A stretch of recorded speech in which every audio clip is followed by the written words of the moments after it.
E aí pessoal, bom dia, boa tarde e boa noite. Eu sou o Renato Crovella e este é o Por Aí Vai, o podcast onde pensamentos ganham voz e sentimentos. E hoje vamos falar sobre como determinados momentos da vida transformam algumas pessoas em testemunhas da nossa identidade. Então bora sentir bastante nostalgia, um pouco de saudade talvez. Eu vou apresentar aqui dois conceitos, que eu acho que são essenciais para a gente responder a pergunta título desse episódio, que é por que algumas pessoas são simplesmente impossíveis de esquecer. Será que existe alguma explicação científica para isso? Eu vou apresentar aqui esses conceitos meio que para explicar isso, mas sintam-se à vontade para complementar essa discussão nos comentários, tá bom? E uma outra coisa que eu queria falar antes da gente continuar é que estamos chegando no episódio de número 50, gente! E, para além de ficar emocionado em dizer isso, eu quero prometer aqui para vocês algumas mudanças que vão deixar o podcast ainda melhor, tá? Eu agradeço, assim, de coração a todo o feedback que eu recebi ao longo dessa temporada. Eu realmente considerei tudo o que vocês me passaram e quero incentivar ainda mais a participação de vocês e deixar o podcast cada vez mais com a voz de vocês. A primeira mudança que eu tenho a honra de anunciar é que agora nós temos um e-mail para que vocês possam compartilhar histórias, relatos, perguntas, feedback, fofocas, enfim. Já anota aí para mandar a sua. podcast@renatocrovella.com.br. E como um primeiro desafio, eu quero que você que está aí me ouvindo agora, me mande um e-mail com o episódio que mais marcou para você. Pode ser aquele que te emocionou mais, que te fez rir, que te ajudou a formar uma opinião sobre algum tema, que é o primeiro que te vem à cabeça quando você pensa sobre podcast, ou ainda aquele que tem indicação do Vai Com Tudo que você foi mesmo e gostou também. Enfim, me conta lá no podcast@renatocrovella.com.br, lembrando que Crovella é com 2 L's, que eu vou ler os relatos de vocês por aqui, tá? A menos que você peça lá no e-mail para não fazer isso, beleza? E agora, vamos pro tema principal do episódio. Memória autobiográfica e o pico de reminiscência. Para a gente começar essa discussão que parece banal, mas na verdade é bem profunda, eu quero apresentar para vocês um conceito que provavelmente vocês, assim como eu, não conheciam.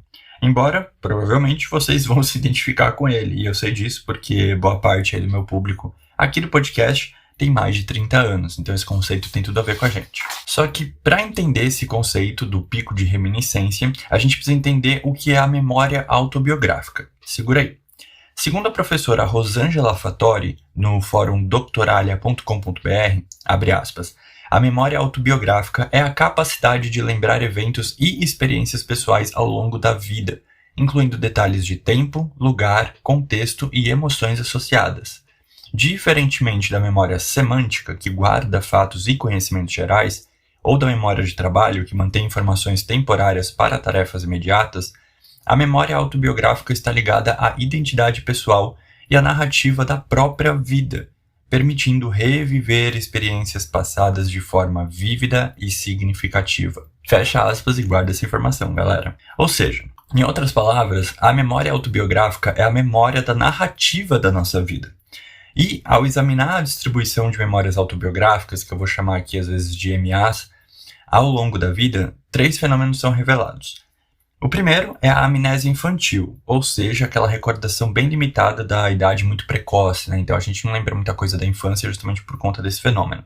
O segundo é o efeito da recência, que determina que as memórias recuperadas pela maioria dos indivíduos referem-se a eventos recentes, com a frequência dessas memórias diminuindo gradualmente com o tempo. Ou seja, quanto mais você envelhece, mais recentes são as suas memórias. Porém, tem uma exceção, que é o terceiro conceito, que é o terceiro fenômeno, o reminiscence bump, ou pico de reminiscência, para ficar mais fácil.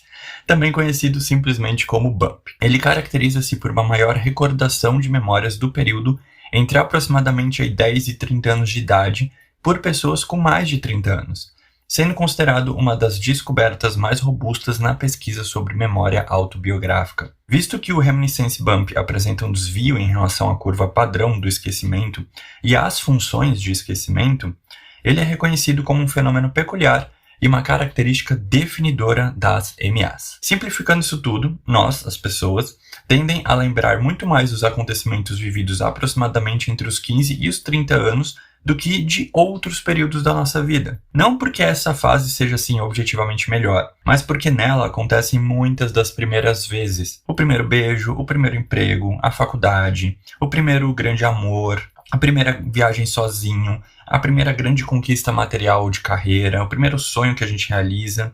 Enfim, o nosso cérebro registra essas experiências inéditas com uma intensidade enorme e diferenciada das outras memórias, né, dos outros registros que o cérebro faz. E junto delas, registra também quem estava presente. E por que, então, é impossível esquecer certas pessoas? Bom, como acho que já ficou meio que sugerido nesse primeiro bloco, as pessoas mais importantes da nossa vida nem sempre são aquelas que mais nos amaram. Muitas vezes são aquelas que chegaram no momento em que estávamos formando quem nós somos. Por isso que às vezes você lembra muito mais ali do toscão que fazia bullying contigo na escola do que de metade da turma que nem te apoiava, nem participava do bullying. O bullying foi mais relevante para formar quem você é hoje do que o silêncio da maioria. Conforme a nossa idade avança, nós temos cada vez menos episódios inéditos, menos registros intensos no nosso cérebro. Meio que tudo que a gente vive já tem algum outro referencial na nossa história, por mais que não seja exatamente idêntico. Vou dar um exemplo aqui, né? Quando a gente viaja para fora do país, por exemplo, né? A primeira vez parece ser muito mais mágica, muito mais encantadora do que quando você faz isso outras vezes depois.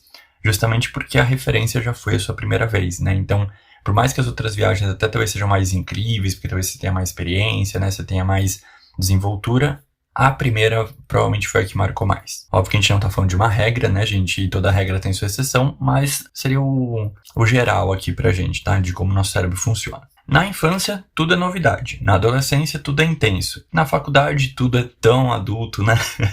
Mas depois dos 30 anos, você provavelmente já começou e terminou relacionamentos, já mudou de emprego algumas vezes, já mudou de casa, sofreu perdas. Então, uma nova pessoa que entra na sua vida depois de ter vivido tudo isso, precisa de muito mais tempo para ocupar um espaço semelhante àqueles que já estavam nela quando todos esses referenciais estavam sendo criados. É o caso, por exemplo, de quem perde alguém muito próximo, como um pai ou uma mãe. As pessoas que participam desse luto e que estão presentes nesse momento dificilmente serão esquecidas. Quando essa pessoa tiver que lidar com outro sofrimento, as primeiras pessoas que virão à mente provavelmente serão essas, e não aquela amigona recente que dá um super match com as suas afinidades, gostos, etc. Fora que perder uma pessoa que fez parte da origem da sua história, como um pai ou uma mãe, é perder os maiores cúmplices da sua história.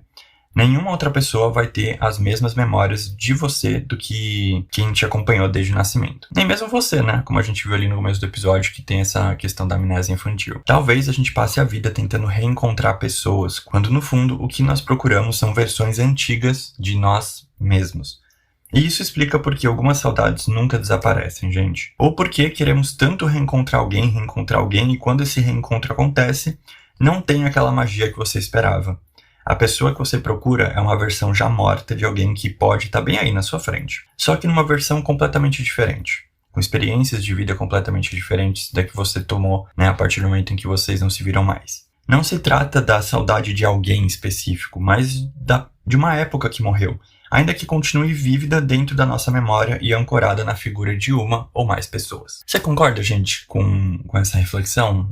Tem algum outro ponto assim que você queira acrescentar? Deixa sua opinião aí nos comentários pra gente conversar sobre, e eu vou apresentar pra vocês agora o Vai Com Tudo.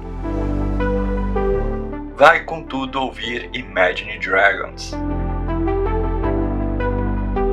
Já que falamos tanto aqui sobre quem esteve com a gente em momentos decisivos para a formação de quem somos, ou como nos reconhecemos, eu não podia indicar outra coisa senão a banda que esteve comigo em muitos dos momentos decisivos da minha vida, seja intencionalmente ou por mera coincidência. Imagine Dragons é uma banda que dificilmente você não conhece, já que eles são responsáveis por hits icônicos como Radioactive, Believer, Thunder, Sharks, Eyes Closed e outros. Pode ser que você não ligue aí o nome à pessoa, mas conhecer você certamente conhece. Além das músicas marcantes e dos shows de tirar o fôlego, o vocalista da banda, o Dan Reynolds, é um gostoso aí que tá frequentemente sem camisa. Então se você não conhece a banda pela música, certamente conhece por conta dele. Sem camisa, lógico.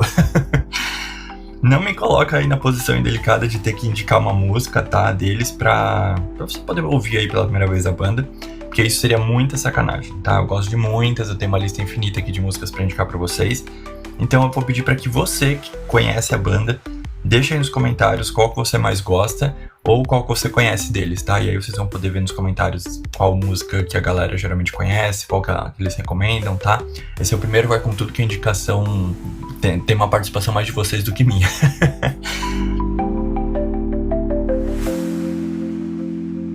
E é isso, gente. Muito obrigado por ter escutado o episódio até o final. Eu espero que vocês tenham gostado. Fica aqui o meu convite para vocês seguirem o podcast na plataforma de áudio que você estiver ouvindo, ou se inscrever no meu canal do YouTube, caso você esteja ouvindo pelo YouTube. Me sigam também nas minhas redes sociais, @Renato Crovella. Estou mais ativo do que nunca nelas. Então, estou criando bastante conteúdo legal ali para vocês. E não esqueçam, tá, gente, de mandar aí qual episódio marcou mais vocês e o porquê para podcast@renatocrovella.com.br. Beijos, abraços e até a próxima. Tchau!